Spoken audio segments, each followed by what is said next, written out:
Bonjour et bienvenue à notre condensé financier quotidien du lundi. Je m'appelle Sophie et voici ce qu'il se passe sur les marchés aujourd'hui.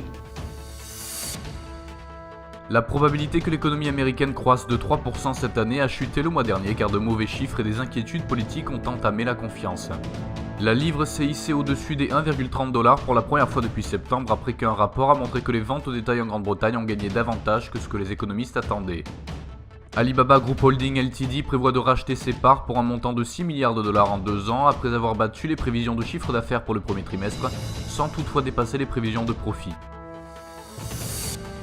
La paire livre-dollar a connu un fort rallye haussier pour s'éloigner des 1,2890. Le SSI reste dans les zones de survente. La paire dollar-yen s'est échangée avec une négativité forte pour dépasser notre deuxième cible à 111,65 et s'est stabilisée en dessous, ce qui ouvre la voie à une poursuite de la tendance baissière à court terme.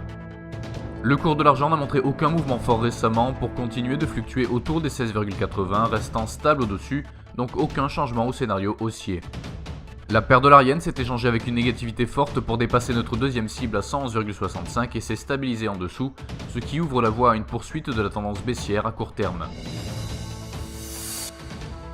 Les minutes du FOMC aux États-Unis seront publiées mercredi à 18h GMT, l'indice PMI manufacturier de Markit pour l'Eurozone mardi à 8h GMT, l'indice de l'activité dans tous les secteurs au Japon mardi à 4h30 GMT, le produit intérieur brut en Allemagne à 6h GMT, la décision de la BOC canadienne sur les taux mercredi à 14h GMT et les commandes de biens durables aux États-Unis vendredi à 12h30 GMT. Nous espérons que vous avez apprécié nos perspectives marché de ce dimanche. Nous vous souhaitons de la part de toute l'équipe une journée productive sur les marchés.